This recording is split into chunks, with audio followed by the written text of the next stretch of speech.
No, I was surprised. Oh, hang on, we've got to do the introductions. Oh yeah, by the way, I've got. How's this for the title? That's good. Like we should do it now. Like it's good. That's good. That's good. No. Have you heard the title yet? I heard the title. Just. No. That's not. We can't use that one. Ah, okay. It's already. I've got another one. Okay, cool. Go on. The Post Watch Post Mortem. That's good. I guess. Yeah. All right. So for now, at least for the moment, that is going to be the title of the podcast. So. Welcome to the Post Watch Post Mortem. My name is John Clare. This is Roman Push. And we are now just going to talk about the deliriously mental film that was The Unbearable Weight of Massive Talent, starring Nic Cage, Pascal. Pedro Pascal. Pedro Pascal. Yeah. And it's fucking brilliant. It's funny as fuck. I loved it. So anyway, yeah. Was that movie released in cinema? I think it was. Was it? Yeah, it was released. I think it was released in the cinema. Okay, yeah, but it's a very good movie. Like, yeah, it's funny. It's so funny. I was not expecting it because by the way, we're gonna spoil heavily. So if you haven't watched the movie, go watch it. Yeah, maybe you could like it'd be good to think about like doing maybe a first minute like without spoil and then having like the end with the spoilers. No. We're just gonna spoil. Just go watch the movie. Fuck it. Yeah. Do you know what I mean? It's on Amazon for fuck's sake. Go watch it. Everybody has Amazon. Exactly. No. If you haven't got Amazon Prime, then you know what you're doing with your life. Yeah. Well, that's like a ringing endorsement of anything Jeff Bezos does, but still. Mm-hmm. But yeah, it's on Amazon Prime. I thought it was fucking hilarious. It's probably one of the funniest films I've seen in years. Without question. Do you know what it reminds me a lot of? What? It does remind me about those movie about action hero actor that basically break the fourth wall and make an action movie in this movie with. It reminds me a bit of the last action hero. Yeah, they were kind of sorta. Do you know what I mean? Yeah, I suppose there are certain aspects because it also stars Arnold Schwarzenegger playing himself in that. Yeah, that's why we have Nicolas Cage playing Nicolas Cage as well. Yeah, but it's a little bit more meta than that. That's extremely meta. You know what I mean? Because it mentions superhero movies. It is a commentary on cinema. It's and not only that you the fact that it kind of delves deep into like Nicolas Cage lore. Yeah. The lore of Nicolas Cage. And the occasional appearance of the young Nicolas Cage, which I thought was quite... Oh, yes. Beautiful makeup or VFX. I'd say... that de-aging? Is it de-aging or makeup? I'd say maybe a little both. Column A and a little column B, because it was kind of, in a strange sort of way, like there was that kind of uncanny valley about sometimes, it, wasn't it? Yeah. So you could kind of see there was a little bit of de-aging. When I was looking at it, what I was looking for was like the nose wrinkle there. He has very prominent in the movie, or like the eyes and thing. And it's pretty smooth, like it's pretty good. Yeah, I mean, don't get me wrong. I mean, it is a cracking film. It is really, really good. Hang on a second. I saw the guy, the bad guy from Mile the Way. I saw him from Mile the Way. Oh yeah. Oh, what, the blonde hair and the blonde hair? That's just that's my cousin. He never talk, and just say it's there. It show you. He's gonna come back. It's the bad guy. It doesn't say anything. He says something, but it's a bit. It's not passive aggressive, kind of. Like snarling. Like no, it was incredibly passive aggressive. Yeah, but what does it feel like to be a Hollywood star? Yeah. It's the bad guy. Yeah. It's the bad guy. You know from get go. Like there's no. Paco Leon was his name. Yeah, Paco Leon. Yeah. But I thought it was fucking hilarious. I think it's just solid. I mean, one thing I love about it is it doesn't take itself at all seriously. I mean, it is fucking hysterically funny. Look, without question, probably... Because usually I don't... most films that advertise themselves as comedies... It was advertised as a comedy, yeah. It is a comedy, yeah. Yeah, but no, it's a comedy that's actually funny. Mm-hmm. Like... I actually belly laughed on that film multiple times. There were times when I was literally tearing up. I was laughing that much. Because because it's the knowledge of those movies and those because there's a lot of how those movies are and stuff like that. Yeah, But it's also but it revels in it. yeah, it does. It absolutely revels in it. I mean, it in no way takes itself seriously. I mean, Nicolas Cage, I thought was fucking brilliant in it. 'Cause Nicolas Cage, let's be honest, like Nicolas Cage, he's a lot like I know, not obviously not in like an apples to apples comparison, but he's a lot like Keanu Reeves. Yes. Right, in that he's perfect for certain roles, but he's not the sort of actor who could he just overacts all the fucking time. Mm-hmm. Do you know what I mean? Like how many films have I seen Nicolas Cage in where even when he's underplaying, he's overplaying. It's very funny because the last movie I watched of him was Con Air. In the beginning, the movie starts with Con Air. I found that hilarious. That was like it touched me. Like it's like, oh damn. Yeah. I was like, oh. Well, that's the thing is like I remember seeing Face Off at the cinema when it came out in 1999. Yes, I am that fucking old. And I was 18 when it came out. And like I remember because also like I went in my teenage years. I went through a little fucking John Woo phase where I saw films like Hard Boiled, The Better Tomorrow, all those sorts of things. Mm-hmm. So I went, when he started making Hollywood movies, I was like, oh my god. So yeah, Broken Arrow, Face Off. Then he did that Mission Impossible movie. Did he? Yeah, he did. Was it 2 or 3? Nicolas Cage was in Mission Impossible? No, John Woo. Oh, John Woo, sorry. John Woo directed it. But no, John Woo directed Face Off. Face Off, yeah. Right, and I remember watching it, and admittedly, I remember hating it. I haven't seen it. I don't think I've seen it since. And we are recording. It's okay. No, please, don't mind me. Sorry if you're hearing anything in the background. It's my mother rustling. No.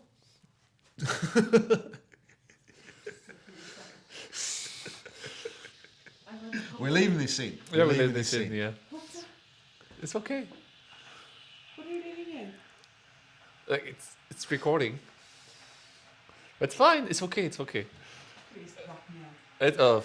We beep you up. Did you enjoy the movie? Your mother watched it as well, by the way. Did you enjoy the movie? Brilliant. Oh, it's funny. It's very funny. Brilliant. I love it. So yeah, before we were so rudely interrupted. But yeah, I mean, I thought it was fucking. I mean, look, it's so funny. Doesn't take itself seriously. No. Nicolas Cage is fucking hilarious in it. I mean, Pedro Pascal, like. The one thing about Pedro Pascal is like most of the stuff I've seen him in, whether it's Game of Thrones, is in the Last of Us. Last recently, of Us, bloody hell, yeah. Last of Us. It would be. You've been seeing him in Narcos as well. I've seen him in Narcos. He was in the first 3 seasons of that. He voiced the Mandalorian. Yeah, for and play sometime. But hang on. So this is what happens when you're called in your mum's kitchen. It's okay. It's fine. It's okay. No, don't be sorry. Fine. Stop, like guilting her. Like it's fine. It's okay. Why not? It's funny. It's okay. But no, she's fine.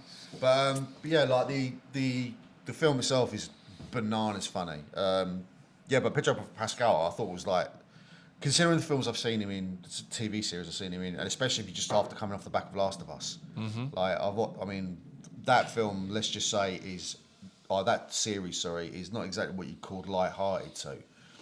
I mean, especially if you watch, I mean, and don't get me wrong, Last of Us I thought was actually excellent, something we may talk about in the future.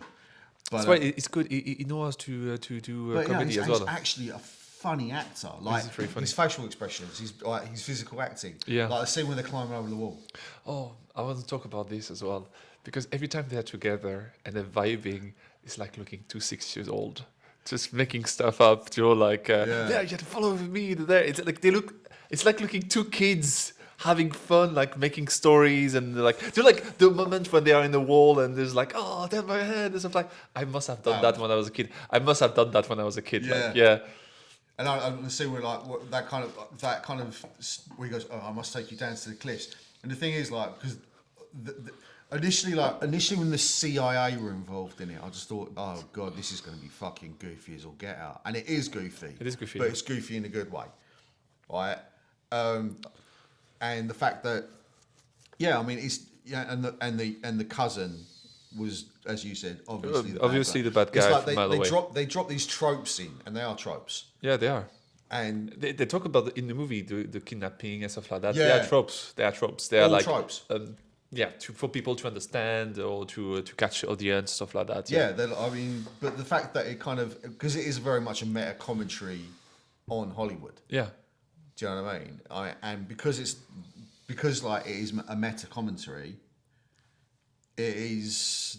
I mean, it's all very nudge, nudge, wink, wink. Yeah. I mean, and it's not exactly what you call light-handed with it. It is very heavy-handed, but it does it in a way that's incredibly funny, and it sends itself up. Also, brilliantly. Also, like I was not expecting that because I was not expecting the beginning of the movie.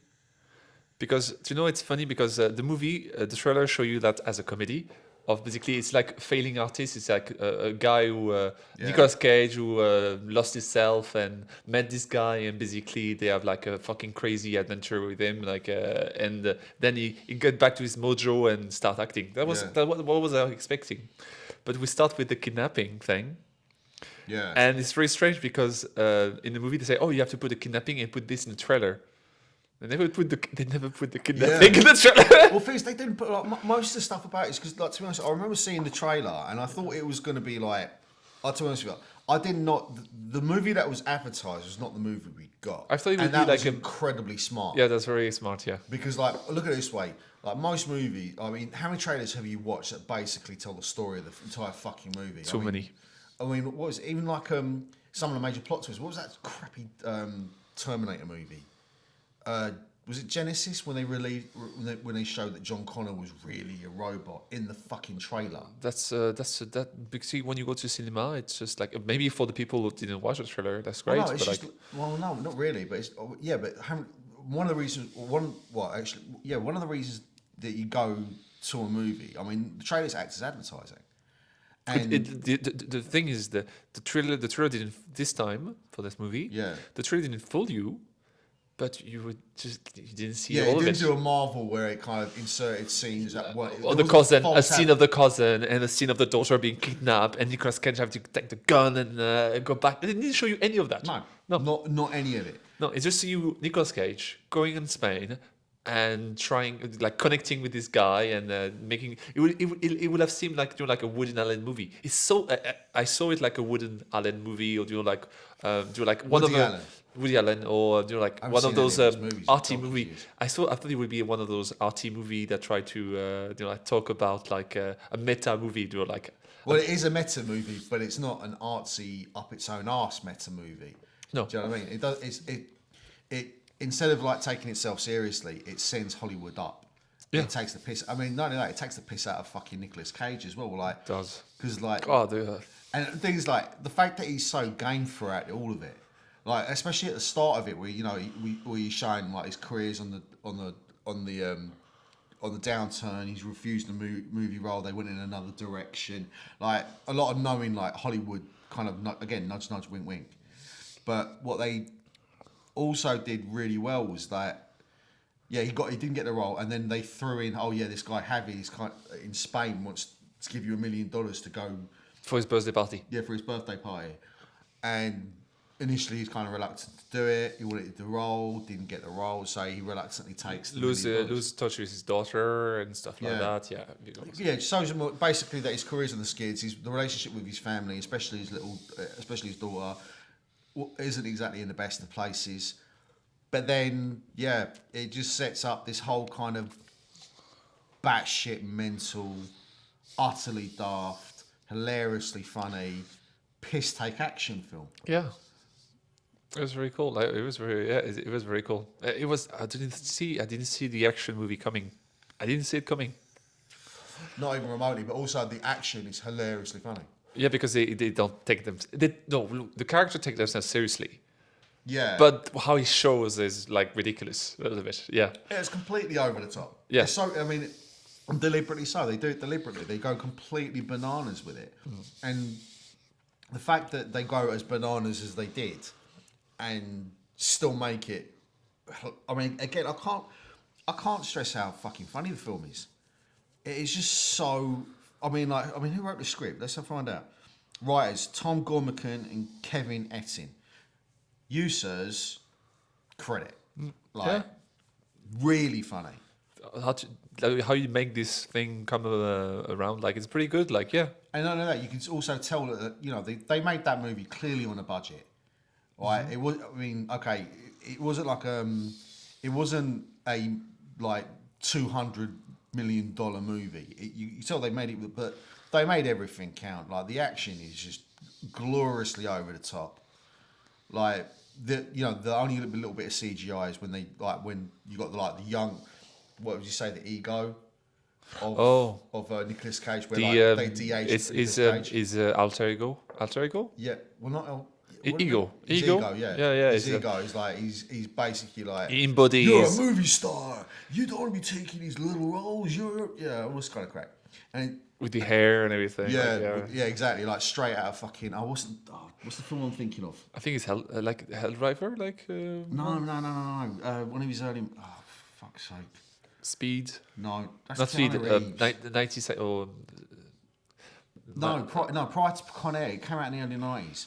Is that the driving movie? Yeah, it's when he's in the desert. What's the name? Oh God, what's the name of it? Oh fuck, I want to find out. Go search up Nicolas Cage and just filmography. Face Off. Leaving Las Vegas. Okay. That's the one I'm thinking of. Leaving Las Vegas. Like, yeah, I mean, like basically it's like him of that era. So that film came out in '95.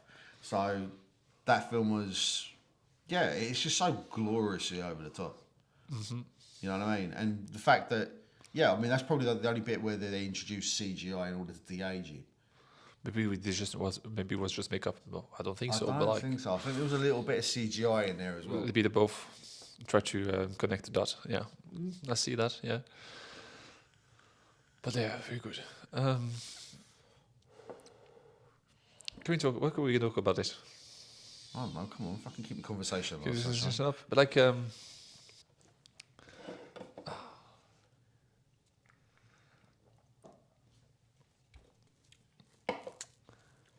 damn, I'm blanking. Are you blanking? I am blinking. But like,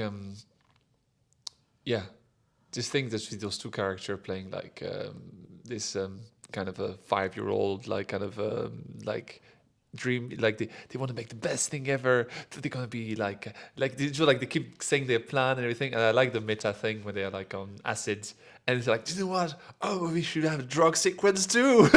Like, yeah. Well, that's the thing. Is like I think what it does again. I think what it because the whole premise, right? The premise basically is that Pedro Pascal's character Javier Gutierrez, he's allegedly. It turns out later in the film that he isn't.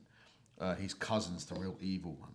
But he's the cousin with bleach hair, scars and piercing and tattoos is the evil guy. Yeah, exactly. Played by Paco Leon. Paco Leon.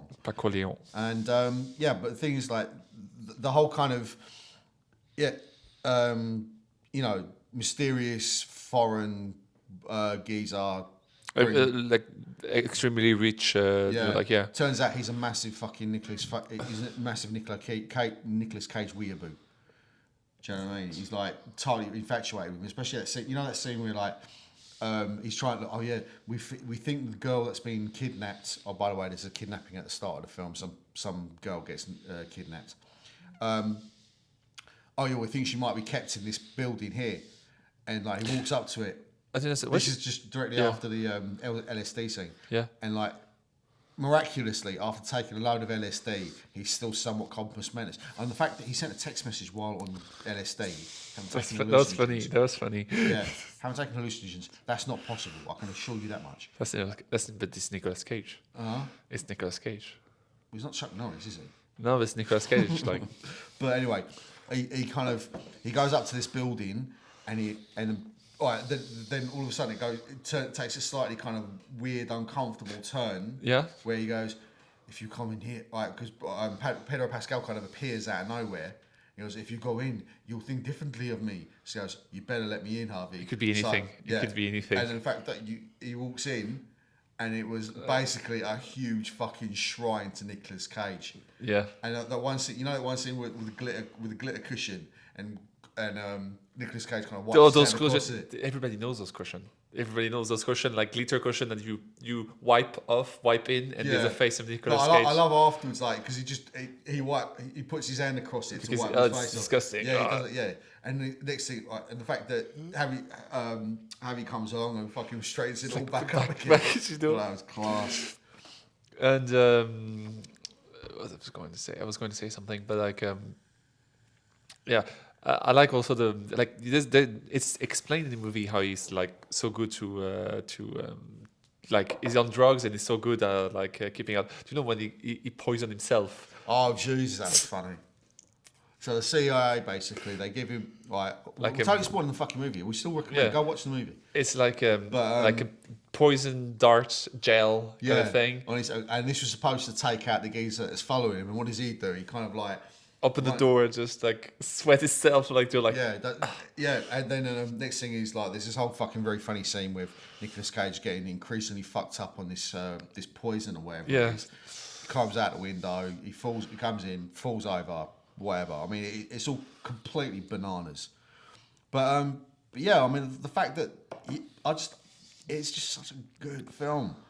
Like, I mean, it's inherently ridiculous, and the thing is, like, the lead up to it, I mean, to be honest with you, it doesn't necessarily like build you into it. It almost takes like, so the CIA come in, and that straight away kind of like shifts the tone a little bit, but it's almost like it doesn't shift it in a way such as like you kind of it. I felt like I to a degree I thought I could almost feel like my heart sink in my chest a little bit. I was like, oh no, this is going to be shit, isn't it? Yeah, in some parts you almost say like, fuck, it's going to be shit. But it never really. I think do you know what the some writing could be a bit bad. Do you know? Some, but it's all forgettable. Like it's all forget. Like if it is any bad acting or stuff like that. Yeah, I mean, I wouldn't say. I mean, most of the quotable lines really are lines from Nicolas Cage movies. Yeah. And I'm sorry to say that, but Pedro Pascal and Nicolas Cage are carrying the movie. If I have to talk about the other cast, they are a bit forgettable. Even the bad guy and the second bad guy. Well, the girl who plays his wife, I mean, no disrespect, Sharon Horgan, you're lovely. But do you know what? It felt like I was watching someone who's not an actor trying to be an actor. And I kind of felt like that with the daughter a little bit as well. But like it's a bit like it's like same for Pedro Pascal at the beginning of the movie when they go to the clip for the first time.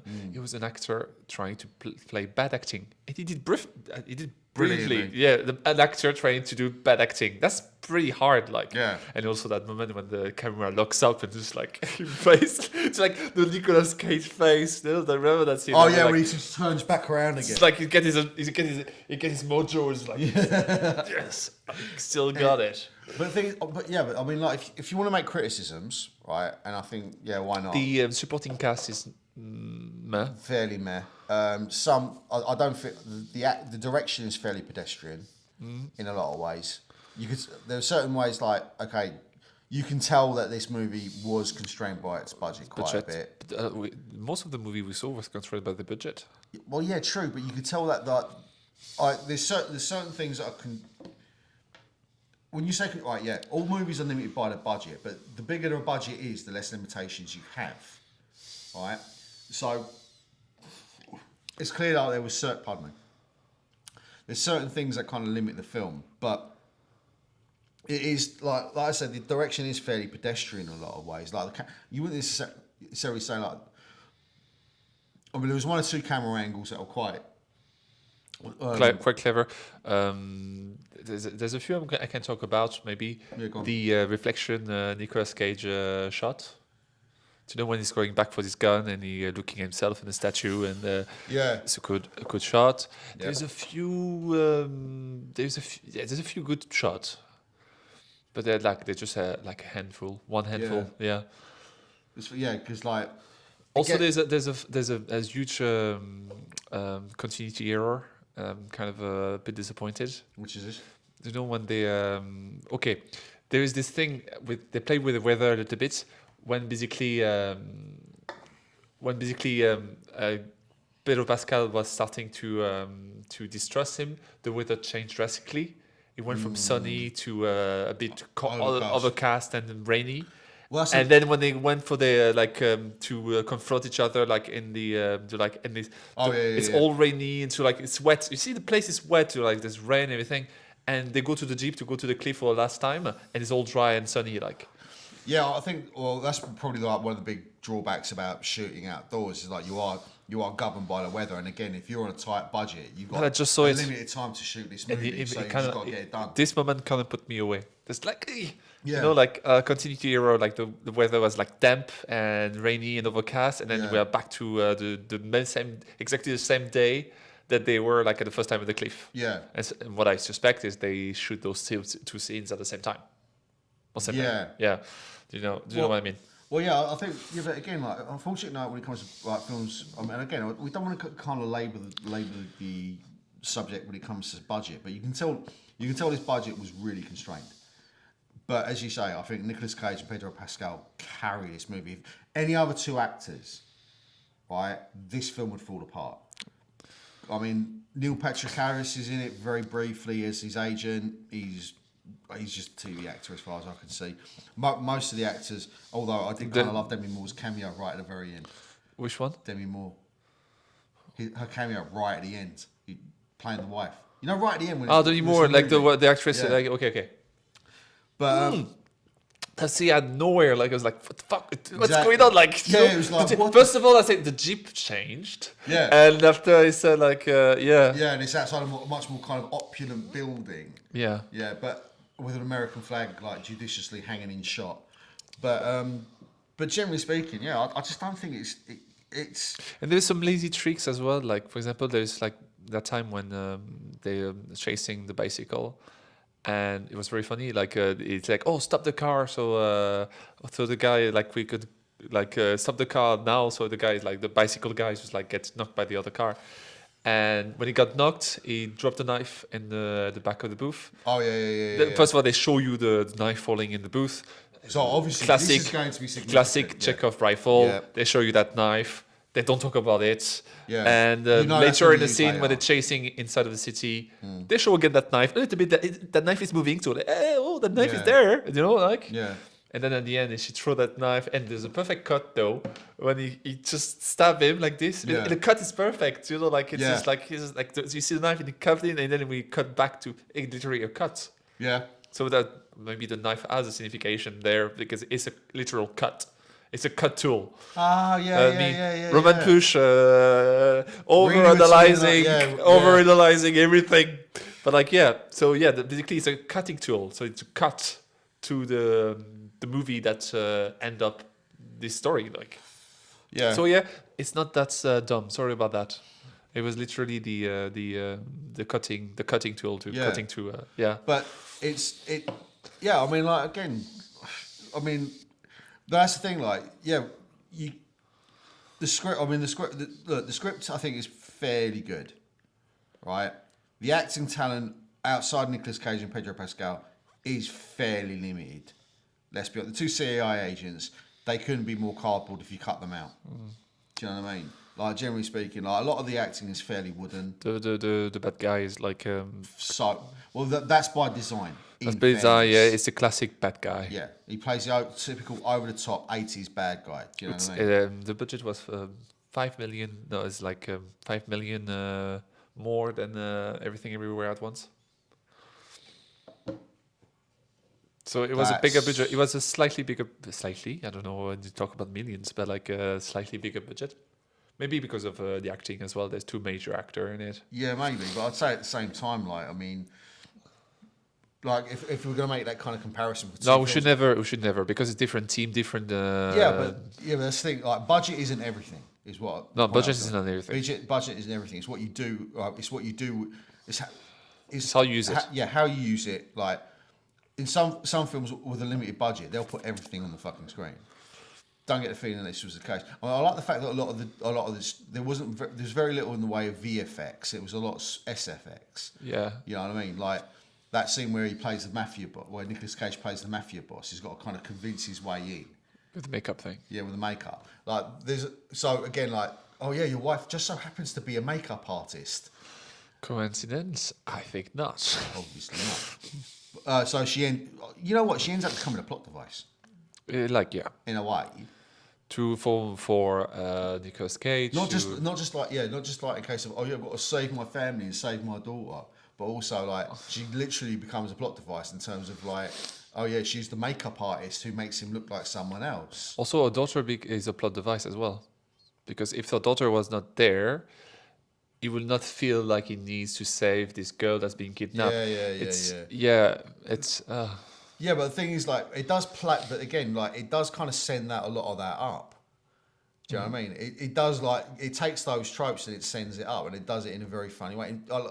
In fairness to it, like, as much criticism as we can level at the movie, I mean, it is genuinely funny. And it's funny that like they critique the kidnap scenario because it's pretty bad. Do you know, it's bad. Like it's like But that's what they do in the first second of the movie. Like so they're making fun of themselves and of the I mean, it does it brilliantly. I mean, in a lot of ways, I mean, it is a genuinely very funny film.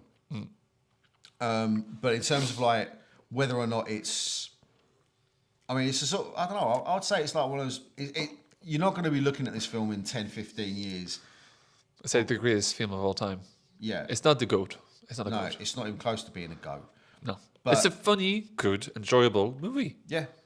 Do you know what I mean? You'll have a good time with it. I had a fucking It's a fun movie. Yeah. It's a fun movie. I had a brilliant time with it. I genuinely enjoyed it. And the fact that, like, again, Pedro Pascal, I'm really genuinely surprised with him. I didn't realise it was this funny.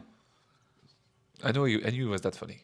I didn't realise that at all. Again, everything I've ever seen him in, whether it's Last of Us, whether it's Game of Thrones, whether it's Last of Us, he's always he's always been in serious roles. Mm-hmm. But in this, it's like, you know, his facial expressions, his comic timing, everything else, generally really surprised me. He should be doing way more fucking comedies, you know. I'd like to. I mean, unfortunately, this probably means, let's play me romantic comedies and shit like that. But no, I mean, the fact that he's able to pull that character off as well as he did, and you know, I mean, let's be honest, like, he plays a bit of a fucking simpleton. He's a bit of a div. He's a bit of a div, but like he's so a lovely div though. Oh yeah, he's an adorable div. He's adorable, yeah. Do you know what I mean? He's a bit, yeah. But yeah, the fact he's able to play it, and he plays it very well. He's very endearing in it. Nicolas Cage is basically Nicolas Cage. Nicolas Cage is always just Nicolas Cage. He was in Wonder Woman and Kingsman as well. Pedro Pascal. That's right. Oh God, Kings of the Golden Circle. I hate that film. And the reason why I hate that movie as much as I do is I love the first one as much as I do. Yeah, it's pretty much a lot of few movies. He did the voice on few TV series. Mandalorians. The house come with a beard. House come with a beard. That's a strange movie. Oh, okay. Cleave of Beasts. That's a few movie but it's one of those actors that's starting now. Basically, they're just now. Even after Game of Thrones, his career in jump out is pretty Mandalorian and The Last of Us and jumping out. Yeah, out. I'd say in the last. How long ago was that? That was season 4 of Game of Thrones. So you're looking at about 9-10 years ago. Yeah. So it's really the Mandalorian and The Last of Us is the two show that making like go. Yeah, I just remember. That's the thing. I just remember was Oberyn Martell. You killed her. You raped her. You killed her. You raped her. You killed the children. So I read the books, and I remember when I read the book, and being enthralled by that fight, and then watching it on the screen and being enthralled by that fight when Oberyn goes up against the mountain.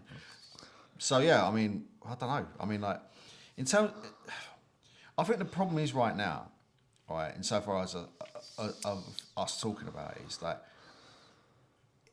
it's a clever film in the way it sends up Hollywood. Yeah, and it does a very good job. It surprised you a little bit. Yeah, it surprised you.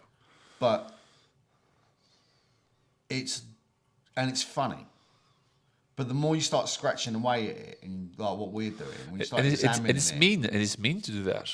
It's actually mean, I think, Yeah. a little bit, you know? I think Because it's a good movie.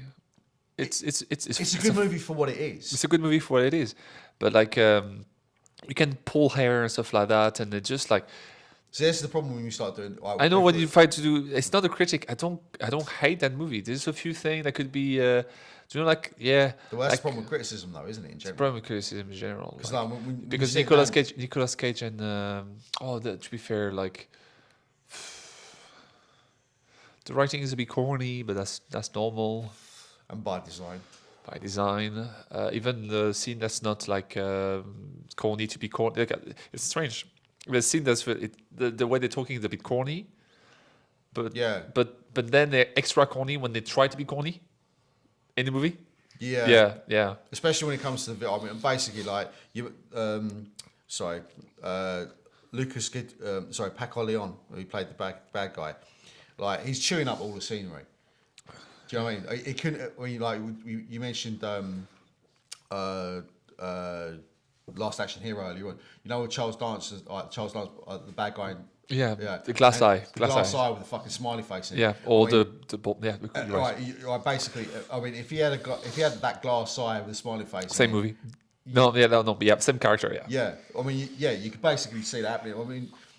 I mean, I suppose that'd be a useful point of comparison, though, wouldn't it? It is a Like, useful point. I tell you, it is a useful It's comparison. like, Like, would you say like, right? So if you wanted to compare like the massive weight of, the unbearable weight of massive talent, and you wanted to directly compare that to the Last Action Hero, right? Which does do a similar thing, right? not Where really, because it's no, but it does. It sends up Hollywood. It's a pastiche or a piss take on Hollywood and the tropes that Hollywood uses in order to tell its stories. yeah. So it's a meta commentary, and the fact that, like the fact that the character that Arnold plays, whatever his name, John whatever, right? John Stallion or Whatever the fuck it is, like or Magnum, John Magnum. or something ridiculous like that. Yeah, like the fact that he there is that kind of meta commentary, like going all the way through the movie about what. And I think the problem also is that was a film that was plagued with problems. John McTiernan, like the film that he wanted to make and the film that he could make, because you've got to bear in mind, again, that was done on a limited budget and with limited time with a lot of fucking problems. By all accounts, like there was a huge amount of issues, like in terms of the actual making of that film. But I mean, you could tell in a more relatively, in a strange sort of way, I'd say like the unbearable weight of massive talent is a little bit more constrained. Even though it's not constrained at all, it's completely fucking mental. Yeah, do you think do you think this movie was like obstructed a bit, How do you mean? like creatively obstruct or budgetly No, obstruct or time basically, I'd obstruct? say basically what it was is like they had the budget Yeah, and they could do, okay, they had a very limited budget, but they could do whatever the fuck they wanted within that limited budget. Which And I is- think they did exactly that. They, and that's the funny thing as well. It's like when you think about it, it's like that film probably showed more invention, was funnier, and more action packed, you could say, than anything that's done in a Marvel movie, for instance. yeah, Because like most Marvel movies, let's be honest, like it's come to the stage now where when Marvel first came out, they were at least trying to be different and trying to say something or trying to be clever, like with the original Iron Man, for instance. having a message. Yeah, but now they're institutionalized. It's just like the same. Like the Marvel formula. Everyone's got to have witty dialogue and a bit of banter. It's the same shit, different fucking day. But smaller films like this, at least they're trying to fucking do something different, or they're trying to push boundaries, or they might be constrained by their budget. They may have limitations with the cast. I mean, like I said earlier on, like a lot of the supporting cast are fairly fucking wooden, but at least they're trying to fucking do something. And credit to them. I mean, like it's probably out. I mean, who's the distributor? Does it say? Was it Amazon? I don't know. I was just going to check the light. Is it? Yep, no worries. Sorry, technical limitations of our the technical limitations of our constrained budget, because we're not doing this with one. Do you want another bit? No, I keep burping on the mic as well. Like they keep hearing me burp. I haven't finished mine, but like you can give mine. Yeah, mate. It's fucking...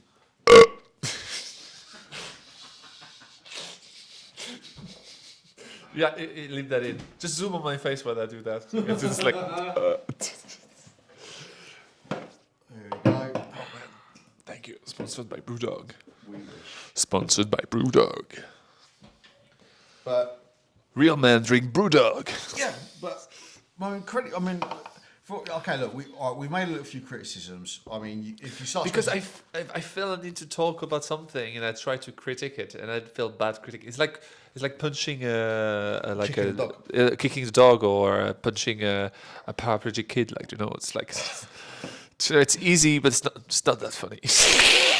well, no, but again, all right, in the film's favour though, they try and do something, man. All right, they do the meta commentary. I mean, Nicolas Cage was so fucking up for it. Do you know what I mean? That's what I like about it. I mean, like... He was agreed to just, like, laugh about himself. Like. Yeah. I mean, how many actors... I mean, let's be honest. Like, how many actors do you think would be willing to take that role? Arnold? Aside from Arnold. Because Arnold's... Arnold was also, like, a strangely funny dude. Yeah, also, yeah. You know, I mean, I remember watching, like, Pumping Iron. Like, and throughout, like, it started that. Apparently, it was supposed to, that when that film was came out, it was supposed to be like Arnold was supposed to be portraying himself as a good guy, but he actually turned heel. If you like watch any wrestling, you know what I talk about there. So yeah, like I mean, he turned heel for the benefit of the movie. And there was that one scene where he turns around to Chris Colombo. And he turns around to him and says, "I like to give him the bad advice." It's fucking funny, but well, you got to watch the movie. It's obviously going to be funnier than my delivery, but that's the thing. Like the fact that Nicolas Cage was so up for like sending himself up. A lot of actors wouldn't do that. I mean, like a lot of them take themselves. It does appear that they take themselves incredibly seriously. A lot of them. I'm not going to name names because it'd be pointless, but the fact is, like, I mean, Nicolas Cage is kind of seen as a bit of a ridiculous actor in a lot of ways. Yeah, it's kind of a corny action movie actor. Yeah. Yeah, I mean, he's a character. He's a bit. His movie is not comedy, but when he's there, it becomes comedy.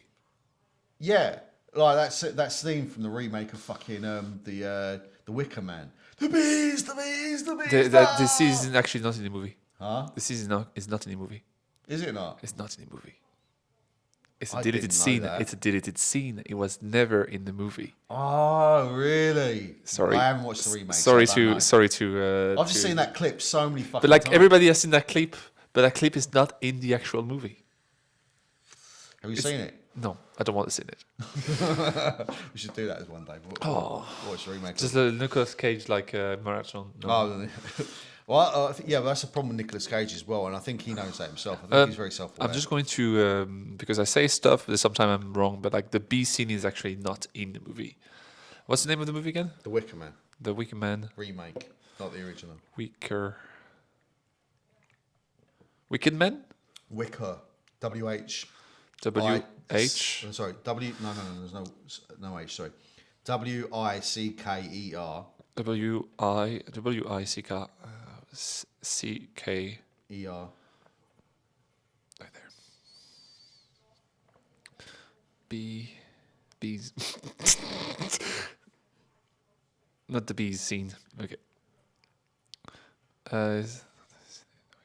We're Not the doing bees our- become we're doing our due diligence. but meme scenes which come from the new. Was it in the movie? It's a non-rated cut. It's a cut. It's not in the movie. Ah. So that must have come out in a DVD release or something. Yeah, something like that. And it was so Scene fun. cut. Yeah, it's. They actually there was actually VFX in it though. Yeah, that's pretty. Yeah, it's actually pretty good. What? The VFX. I think. I don't know. From what I've seen.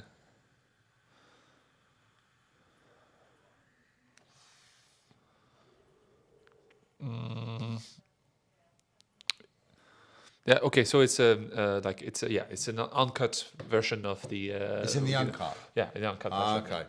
But yeah, it's. I mean, Yeah, Nicolas Cage is known for his overacting, right? And he's a sort of movie star. You've already watched one of his movies. Right, for me personally, I mean, I'm sure like there are people out there who absolutely adore Nicolas Cage. I'm not one of those people. I mean, it's not that I don't like the movies he's in. It's like I'd rather kind of like watch him in small doses. Oh, just turn the lights on. I'd rather he's the sort of I can watch one of his movies, then like leave it alone for a little while. He's not the sort of actor I can watch like do a marathon of his work.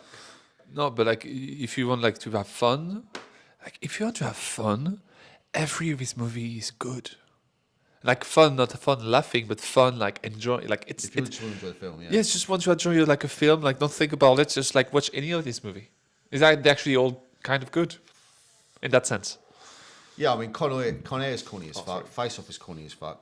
Yeah. Okay, all right, Nicolas Cage, let's have a look at the filmography again. Dang, God sorry. bless you. Sorry about that. He plays Renfield in Dracula in 2023. So, yeah, there's a film coming up. What else? Let's just have a look. Some of his more famous films. Oh, God, he's been in a lot of... Oh yeah, he was the voice of one of the characters in Spider-Man Into the Spider-Verse. Oh, it was the black and white Yeah, that's right, yeah. Spider-Man. Sometime I let a match burning in my fingers just to feel something, anything. But yeah, it's overacting. But like, yes, that's what we want. Like, but fuck it, no, he's so. Oh Jesus, wept man! I didn't realize he was in this many movies. I know. Holy fucking Nora! We can almost say Oh, the man yeah, has. he was- It also is what is age? Oh What? fuck, he was Big Daddy in Kick-Ass, of course. It was Big Daddy in Kick-Ass. Yes. Baby doll, it won't hurt, baby doll. Yeah, man, like G. I'm proud of you, baby doll. That's right. Yeah, like yeah. How old is he? How old is he? That's a good question. How old is old Nicolas Cage? 61. One Oscar, 61 wins. Oh, sorry, that's nice. That was not Yeah. his age. That was his Oscars. Sorry. Where's his bio? He was born in 1964. So that would make him. He'd be 59. My died 1964. No, it's just like. So yeah, I mean he's been knocking around a long time, but yeah, he's been a lot of films, man. Fucking hell, Jiu-Jitsu, Cruise, The New Age, Prisoners of Ghostland, Willy's Wonderland, Pig, Primal, Grand Dial, Running with the Devil, Kill Chain, Colour Out of Space, A Score to Settle. He's been in a lot of stuff, man. I mean, But yeah, what's the worst movie of Nicolas Cage? But, oh, good. Could you? Oh, mate, no. You cannot. Oh, Lord of War. That's a fucking thank you. good I was just film. going to say Lord of War. That's Yeah. a brilliant film. Grindhouse. I haven't seen Grindhouse actually. I didn't. But then again, I really did not fucking. It's like, funny that in the movie they didn't talk about Lord of War. They didn't talk about Lord of War. and that's a fucking good. That's The actually only- a really what's good the movie film. they talk about? 90 seconds or 90 seconds? Gone in 60 seconds. Oh, that Gone in was 60 so seconds. fucking goofy. Gone in 60 seconds, Con Air. What else they put in? They don't talk about Ghost Rider because it's maybe Marvel, so they can talk about it. I'd say there's certain films that they probably couldn't talk about for various different reasons. Captain Corelli's Mandolin, that's well known. What was the movie when Pedro Pascal talk? They met with his father, like they watched with his father before he died. Oh, I'm not too sure. It was a spy. AMHO, something like Snake Eyes. Yeah, we're going back to the 90s now. Face Off, City of Angels. Oh god, that's the film that he plays. That's the film where he literally plays an angel in Los Angeles. Do you know what I mean? Kiss of Death, Trapped in Paradise. It Could Happen to You. Guarding Tess. That's the film he's talking about. Galantes. Yeah. Honeymoon in Vacation. He's been. I mean, even when you go, yeah, he's been. His first movie, right? TV movie, as Nicholas Coppola, because that's when. Because that's. Oh yeah. Do you know why it's called Nic Cage? No, I don't know. Because Coppola. I think he's the nephew of Francis Ford Coppola. Oh. He's related. Yeah, he's related to Francis Ford So Coppola. why you change his name? It could be like something to help him, like. No, but that's what he didn't want to use. He didn't want to use that last name in order to carry him in Hollywood. He wanted to go off his own merit. So basically, he wanted to not take the easy way. He wanted to make his name for himself. That's right. But do you know where Cage comes from? I don't know. It comes from Luke Cage, the comic book. Damn. So he's a comic book fan. Oh, he's a massive. He's an action movie and kid and stuff like that. Yeah. I mean, he's a huge comic book geek. That's why he was in Ghost Rider to begin with. Yeah, you jump on it. If you had the occasion, you jumped. I used to read Ghost Rider a lot as a teenager because I was a moody fucking 90s teenager and like shit was skulls and heavy metal and whatever else. I never had that face. Because you weren't. You're younger. I was just joyful little woman, Yeah. But then you get playing with Pokemons. You're a fucking weirdo. Yeah, weirdo. But yeah, leaving Las Vegas, The Rock, Stanley Goodspeed, Con Air, Face Off. Yeah, these are the films I remember him from. The Rock, Con Air, Face Off. Those are the movies that, that Gone in 60 Seconds, yeah, obviously. I've never seen Captain Corelli's Mandolin. He's been like Lord of War. Lord of War generally is a fantastic film. Mm-hmm. Who directed it? I'll find Yuri Orlov. Yuri Orlov. Do you know that's funny fact about? Let's do some funny fact about movies. Do you know that they actually all the guns that you see in the movie are actual real gun, not prop. Because it was in Lord of War because it was easier to buy real gun than to buy props.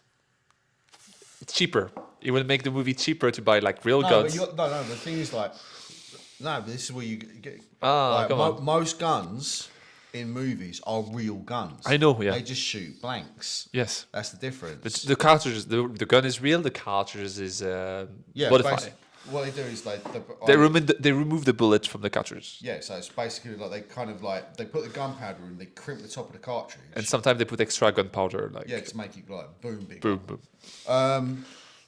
But like also the tanks and everything, they bought him and everything. And the guy that they bought the tank from in the movie said like, "Oh, you have to give me back by that time because they have all to go in that country." You're like, yeah, it's just so dark. Like they're like, yeah, you have to get those tanks because they're going to I don't know, like Yemen, like tomorrow, like or stuff like that. Yeah.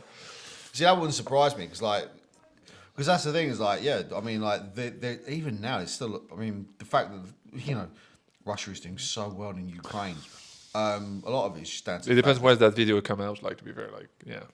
Well, at the moment, at the present time of recording, which is Wednesday, the 5th of April, 2023. Maybe if you're watching, maybe if you're watching this, maybe Russia is controlling the rest of the world, and this video is probably we're. I don't know. This video is now like fucking contraband around the world. Don't watch the video; don't get in trouble. Yeah, exactly. But in terms of but even still, like since then, like in the last, Kick-Ass, Sorcerer's Apprentice is probably was a big budget movie that I've never seen. But going through it, like the stuff he's done in the last 10 or so years, most of it is just really pedestrian. I mean, aside from Spider-Man Into the Spider-Verse, which is fucking amazing, and I really want to see the sequels coming out on the 23rd of June. Yeah, I would love to go see it. Yeah. If I had Can you imagine that? What? If Nicolas Cage would have been playing Constantine. And No. Nicolas Cage played Constantine, and Keanu Reeves plays. I'm a massive Hellblazer fan. Right? I've got loads of Hellblazer comic books. He would be blonde. He would be. No, look, I'm sorry, but as a purist, John Constantine should be a Scouser from England, from Liverpool. Who would have played Constantine better? The best Constantine. Who's the best? Who would play Constantine better? That's to be English. What's the guy of basically Batman I don't know when they what Batman No, it's a British actor. It's a British actor. Bronson. Played Bronson. Oh, Tom Hardy. Tom Hardy would do a good Constantine. I don't know, and I know. Okay. No, he's too burly. It's too burly. It's not skinny enough. No, I think the thing with John Constantine, he's self-destructive. Like he's not really a good guy in a purist sense. Cillian Murphy could do completely off the rails. Cillian Murphy could do a great job though. Cillian Murphy would actually be a good. Constantine with Cillian Murphy. Yes, please. I actually think he'd be a fucking Brit. You know, not only that because he can do accents. Because like he's from Cork, and like everyone knows fucking fuck TV series. Peaky Blinders. Peaky Blinders. By order of the Peaky Blinders. I met him in real life anyway. Oh, do tell. Yeah, I did. Yeah, it's okay. Never mind. No, it's okay. come on. No. You don't get to drop that, right? Come on, tell the story. No, it's fine. Tell the story. It was the most boring discussion in my life. So he was in Rouge in Galway in 2015, 2016. And he was doing a play in Galway, and he came to the restaurant, and he was in the table like with 6 more people after the play. He came to the till and said like, so you're French? I said, yes, I'm French. So you like it here? I said, yeah, it's good. Yeah, I like it. Yeah, okay. I'm just going to pay for the bill, please. And that's it. There you go. That man's actually Cillian Murphy, very handsome man. Oh yeah, those eyes, mate. They're to die blue eyes. for. Yeah, they're very good. But yeah, like if you look at it, it's like, yeah, okay, look, fuck it. We're on the Constantine subject now. Fuck it. Right. I'm not being funny, but like getting a good actor to play Constantine. Look, I actually like the original Constantine movie, right? But I don't look at it as Constantine from the comic books. I look at it as Constantine. This is its own thing. Mm-hmm. It's not Hellblazer. It's this other character, similar sort of attributes, but it's not Constantine in the purest sense. He's not American. He's not from LA. He's not Keanu Reeves. I'm sorry. Right, if you read him in the comics, he's a lot more kind of sardonic and sarcastic. He's not grumpy. But what do you think? What do you like? Yeah, what's your take on the Keanu Reeves version of it? I like it. You like it. I like it, but it's not. It's not the Constantine of the comic books. No, not but remotely. it's that Constantine. Yeah, it's like it's an alternative universe Constantine. Yeah, it's like it's its own thing. You know, there's going to be a second one with Keanu Reeves. Why though? They could do that. Why? Keanu Reeves. I don't know. Look, I mean, we've got to do John Wick. Oh, John Wicks. The John Wicks. The John Wicks. I mean, like, yeah, at some point. The first film was fucking fantastic. I love that movie. It's not like I dislike Keanu Reeves. One of my favourite films of all time is The Matrix.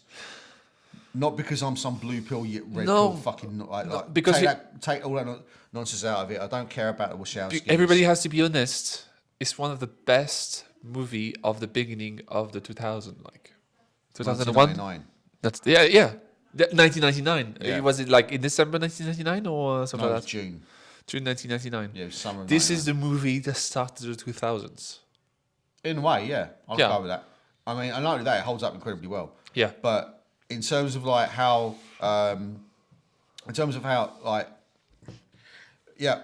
let's not talk about the sequels. And I haven't seen Resurrections. No.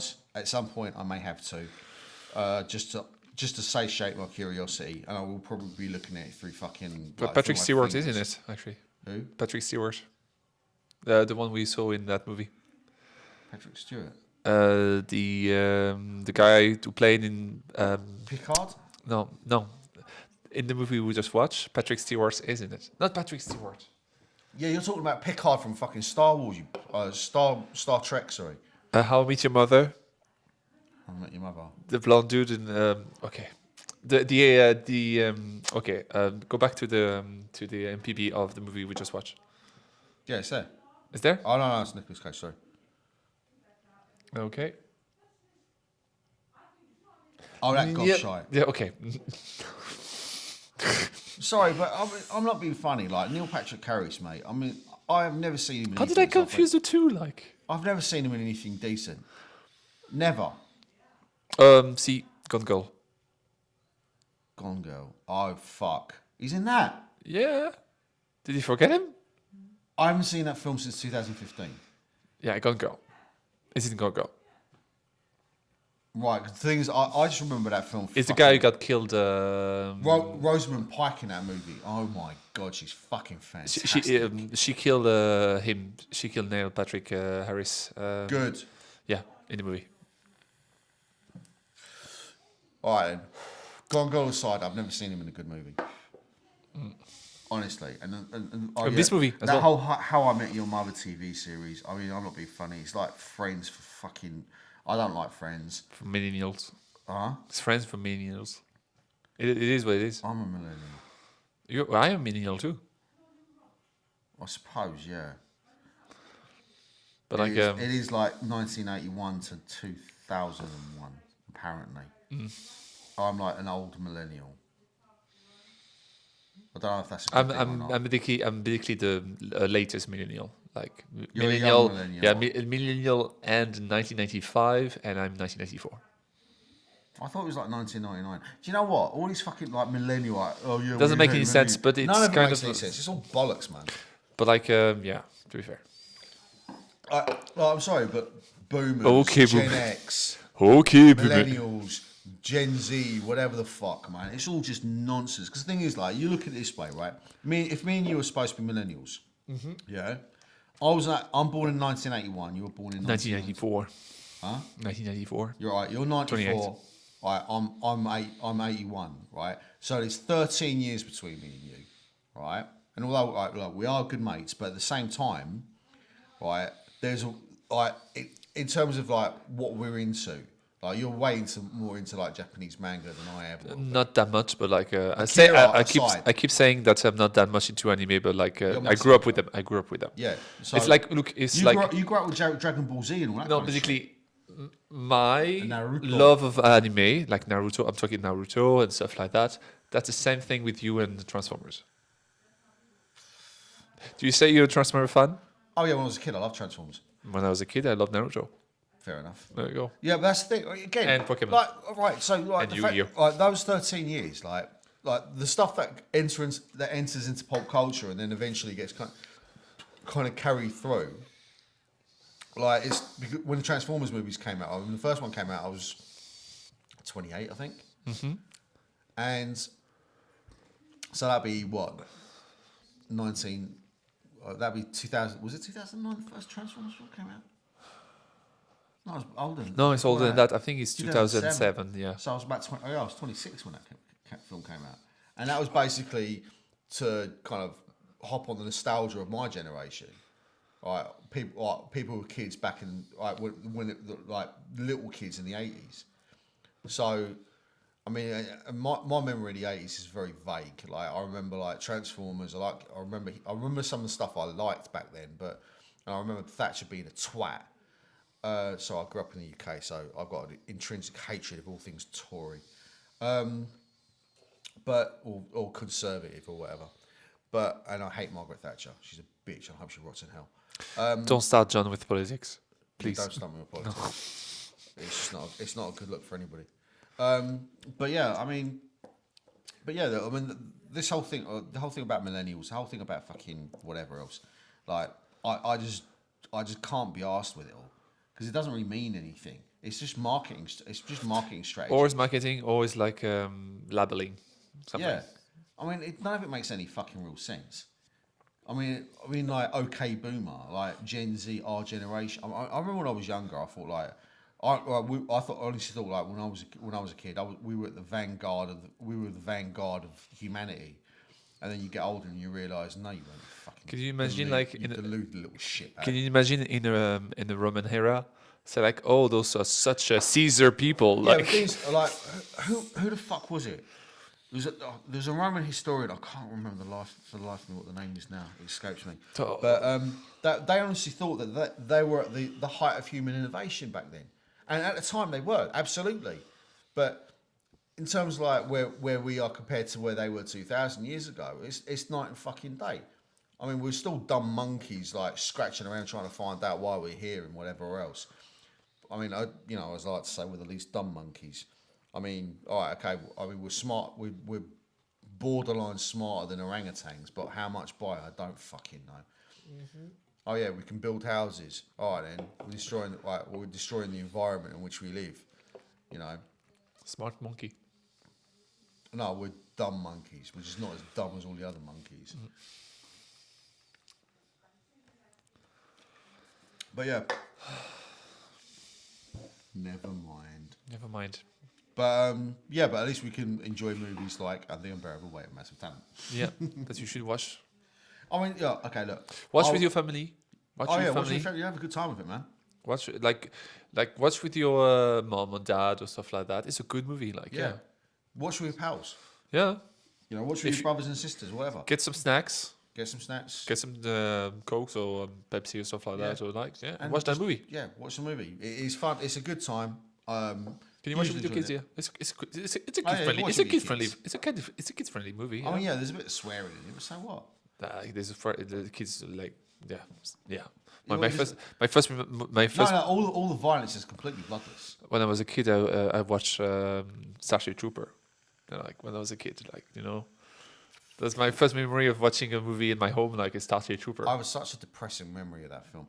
Right. What? The first one? No. Listen. Right, the movie's fucking fantastic. Yeah. Right, Paul Verhoeven, man, fucking love Paul Verhoeven movies. And Hollow Man, massively underrated. Watch that film. Never watched that. Haven't you not? Check it out. It's actually really good. As far as a horror film goes, also there's this really funny scene where he squeezes some bird's boob, and you see like the CGI of like her boob getting squeezed. It's fucking funny. I actually cracked up laughing when I saw that in the cinema. But yeah, boobs. boobs. But yeah, what was I saying again? About Paul Verhoeven, about you had a bad experience with Starship Trooper. Troopers. Sorry, yeah, I got derailed there. Right, I remember. I never know about that. Right, that film came out on my birthday. That's why. And my birthday is the 2nd of January, right? Which anyone who's a New Year's baby will understand this. Like getting anyone out the day after New Year's Eve, is near enough impossible. Everyone's skin, especially when you're a teenager like I was at the time. I phoned around all my mates. Oh yeah, Starship Troopers is at today. Should we go watch Starship Troopers? Yeah, I'd love to, John, but I've got no money. And that was basically, really fucking depressing. But other than that, really good movie. Yeah. I need to go to the bathroom. Go on. Okay. Should I take the mic? Edit.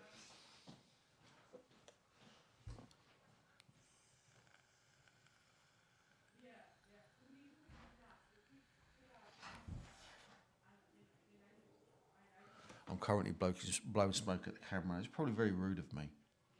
But, well, it's not really smoke. It's more vape. But yeah, The Unbearable Weight of Massive Talent. Good film. Really fucking silly. Quite funny. Has its problems. But I enjoyed it. And I think that's the main thing. If you enjoyed it, I think you're doing all right. So, yeah. The Unbearable Weight of Massive Talent. I'm struggling now because I think we've just kind of exhausted all the talking points. Hence why it's kind of gone on this kind of mad tangent. But that's okay. You know, this is the nature of conversation. You know, you just kind of keep talking because you're trying to drown out other conversations that are happening in the same house. Oh, Bullet Train. I really want to see Bullet Train. I haven't seen it yet. We need to find out where Bullet Train's available. I want to see Bullet Train. Oh, me too. I think that should be. Next movies. Right, where is it available? On Netflix. Who released? I think now you got to find out who actually released the movie.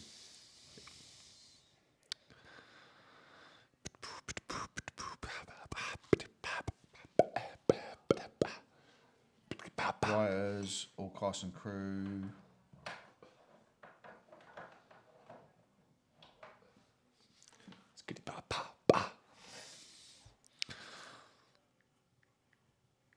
It was released on the 3rd of August 2022 in the United Kingdom. It's been out, it came out over fucking 6 months ago.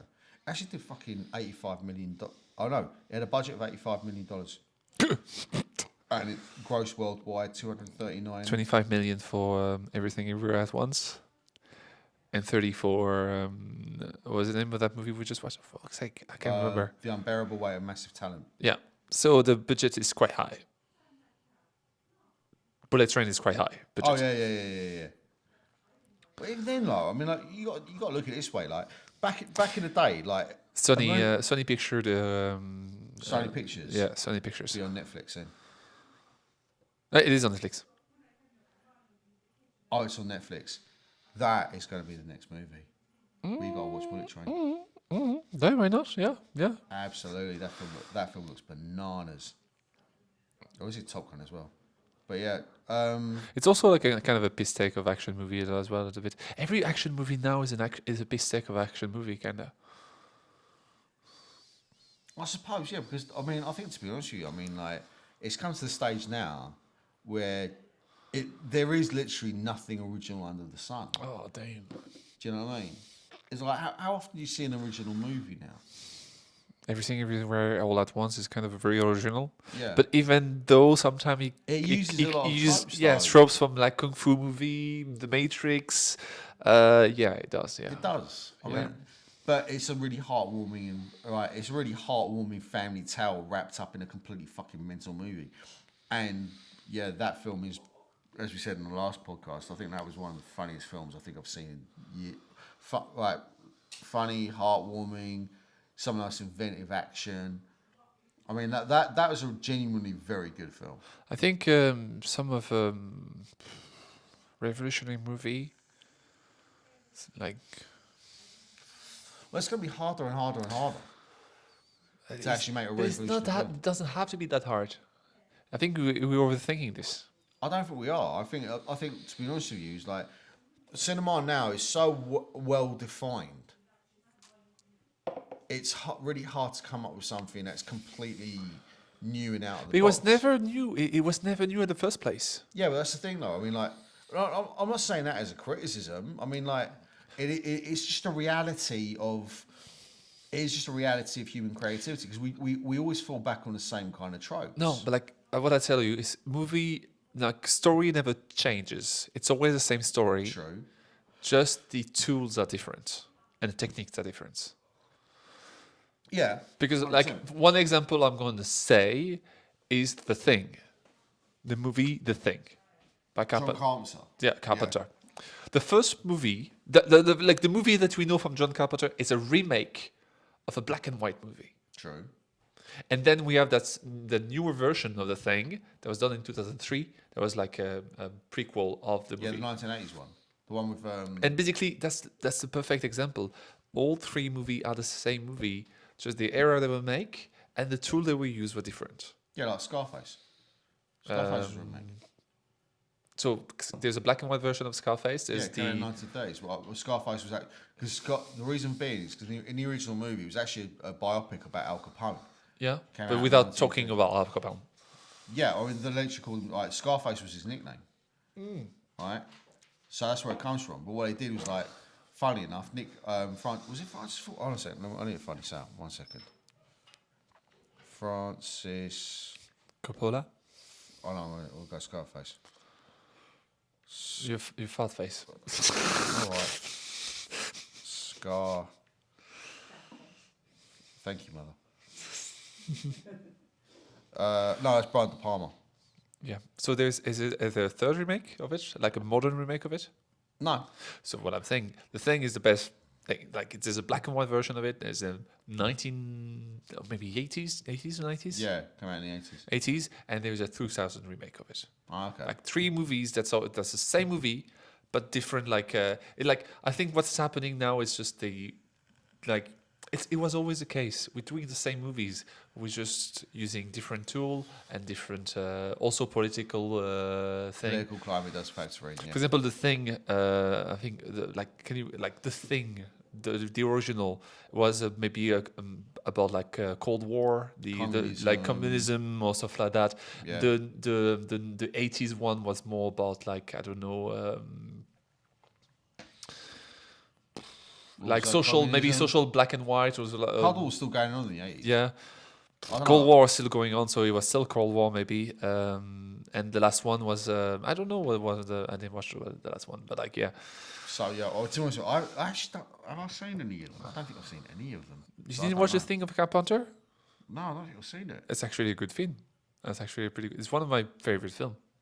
We should watch that. Like sometime. as one of my favorite films as an horror movie because I don't really like the horror genre, but I think it's one of the best one because it's a. Well, saying that though, because I used to hate zombie films, like, and then I'm not. Yeah, I things- like zombie film, but like I'm not like a huge fan of it. For example, I watched the which one is the one where is set in a supermarket, and they are on top. They're stuck inside. Salt and Precinct 21 or Salt and Precinct 19. No, it's a classic zombie movie. They are they're stuck in a supermarket, and at the end they build a truck with like metal. Salt and Precinct 13. Is that the one? I think so. Okay. No, But that's like- one of the traps in the fucking police station. No, they're trapped in a supermarket. Walking Dead. Walking Dead. Walking No. Dead? No, Walking Dead is No, a show. Day of the Dead. Day of the Dead? Yeah. Day of the Dead, Dawn of the Dead, all of them. Yeah, it's Day of the Dead. Yeah, the one where they're stuck in a supermarket anyway. Okay. Yeah. Well, I think it is. Like, if that's the case, we're horrible film buffs because we don't know. But yeah. I'm pretty sure it's Day of the Dead. Anyway, I was sort of like, in terms of zombie films though, what turned me around on zombie films was two movies. Shaun of the Dead, because that film was fucking hilarious. Like, and things like, I remember initially I was, you know when people turn around to you and say, oh yeah, this feels really good, you should go watch it. Like, and then... You don't want to go because like they Yeah, tell you exactly. it's good. It's like when I was a teenager, everyone used to love Nirvana, and I didn't like Nirvana until I liked Nirvana. And That's then how you it was listen like to everyone it. turned around. Yeah, exactly. Because I actually started listening to Nirvana, actually really liking the music, and then all my mates turned around and said, "Oh, you only like old. I am that old. Oh yeah, you only really like Nirvana because we like it. It's not because you fuckwits. It's because like I actually listened to the music and Because actually really liked it. It's good. Yeah. But yeah, I think some it's because I was just like one of these obnoxious teenagers that didn't like anything like anyone else liked. I was, you know what, I was, yeah. We The all 90s. are. We Yeah, all the, are. The 90s, mate, the 90s. Yeah, what we're talking about. You were talking about like the Shaun of the Dead. Oh yeah, Shaun of the Dead. So anyway, what turned me around on the zombie movies was Shaun of the Dead. So you had Shaun of the Dead and 21 Days Later. Yes. That film is fucking fantastic. Because do you know those two? I think there's what you're talking about is there are two movies that changed the zombie movie. The Yeah. movie, the zombie like trope, Yeah, because Shaun of the Dead made a comedy out of zombie movie, yeah. and 28 days later made a zombie movie on steroid. Oh yeah, because they became runners, and they were way more terrifying. Because like lumbering zombies, like the ones you see in fucking Resident Evil, for instance, they're not really that scary. But you just run away from the fuckers. There's a term for it. Zombies are the one that walk slowly, infected are the one that runs. Oh, whatever. And basically 28 days later is basically it's the pandemic. It's the like the zombie movie is like the it's It's the the antithesis of zombie movies that came before it. yeah, but like in 28 days later, it's like this thing of pandemic, of do like quarantines and stuff like that. Like it's like in all the zombie movie, it's just like the zombies are just something that happened in one day, and that's all. That there's like there's zombies everywhere. Also, it's like the whole kind of fear of the undead. I recently But like read if Fear of the Undead is in the zombie movie, 28 days later brought the fear of the infection, because it was the first movie when one guy, it was played by the guy of the big fella in the Banshee of Inisherin. What's his name again? Brendan Gleeson. It was infected by the blood of another zombie drip blood. Like, Yeah. It was the first time in the movie you saw that, because usually in classic zombie movie you only get affected if you get bitten or if you're dead. But usually like they were the undead. Yeah. Where they were literally the dead. But like dead brought in the to 28 life. liters, they were not the undead; they were the infected. Yeah, Because it was the rage, like the rage virus. It's not a rage. It was virus. Yeah, but like, what's the comparison of rage virus? Is there something like dogs have sometimes or animals have? Oh, rabies. There we go, rabies. Like it was like in the other movie it was like the virus zombie, and 20 years later it was rabies basically. Because you remember in the movie it was a monkey that bited an That's right, activist. yeah. It's rabies. Basically, it's rabies. Yeah. It's not zombie thing. They're infected with rabies, basically. Yeah. And that's what inspired also Last of Us Infected as well, because they're not zombies. No. Well, yeah. The Last of Us. That game was fucking phenomenal. That show is very good as well. The show is also very, very I haven't good. finished though. Why not? No, I'm the last episode.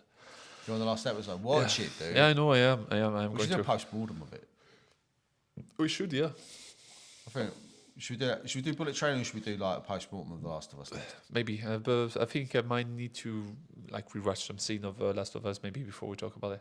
All right, and we'll do Bullet Train next, and then we'll do Last of Us maybe next. Or we can watch the last episode of Last of Us together. Well, yeah. Otherwise, we'll be the post-watch post-mortem without it. Yeah, that's right. Anyway, I think. Do you reckon that's it? I think that's it. All right then. So yeah, I've been John Clare. He's been Roman Push. And this has been the Post Watch Post Mortem. Thank you very much for joining us. Bye bye.